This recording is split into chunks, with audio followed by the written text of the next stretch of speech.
Et là, c'est l'heure du check info avec toi, Marion. Et aujourd'hui, tu reviens sur ce soupçon, cette idée que l'État ne nous donne pas le vrai nombre de morts du coronavirus. Ouais, alors d'abord, soyons clairs, ni l'État ni personne d'autre ne connaît le bilan mortel total, sûr et certain du coronavirus. Pour une raison simple, le ministère de la Santé ne donne que les morts que les hôpitaux et les maisons de retraite lui envoient, des décès certifiés, attestés, puisque ces personnes décédées ont été testées positives au coronavirus. Aujourd'hui, on recense 28 000 de ces décès, mais beaucoup de personnes sont mortes sans avoir été testées, ni avant ni après leur mort, et ce sont les morts à domicile, à la maison. Est-ce qu'on sait combien de personnes sont mortes chez elles pendant le confinement ?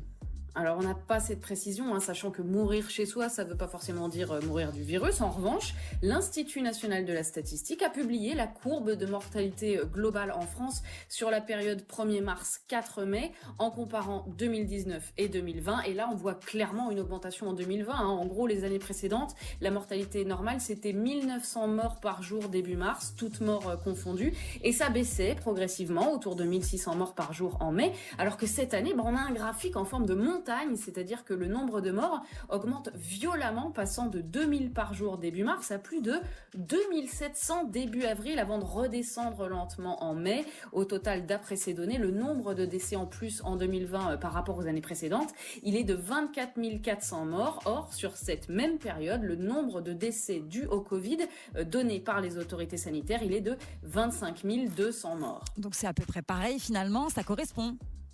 Oui, mais alors attention, il y a deux choses. Le nombre de morts standard, qui est à peu près le même chaque année, et la surmortalité, ceux qui sont en plus. La surmortalité, on l'a vu, elle correspond au décès coronavirus, mais les morts normales, elles, ce sont plus les mêmes que d'habitude, puisqu'on était en confinement. Et qui dit confinement dit moins d'accidents de la route, moins de circulation de maladies virales, etc., moins de toutes ces morts dites classiques, entre guillemets. Donc, parmi toutes les personnes qui sont décédées dans la partie normale du graphique, il y a forcément des morts du coronavirus. En clair, on peut pas simplement faire une addition en se disant il y en a 24 000 de plus, c'est 24 000 morts du Covid. C'est un petit peu plus compliqué. On estime autour de 5 000 le nombre de décès qu'il faudrait ajouter au bilan officiel. Mais encore une fois, pour dire qu'une personne est décédée du Covid, il faut l'avoir testée positive, ce qui n'a pas été fait. La véritable cause de ces décès restera donc inconnue. Et tout ce qu'on peut faire, c'est dire que oui, il y a plus de morts du Covid que le bilan officiel, mais on peut pas les compter formellement.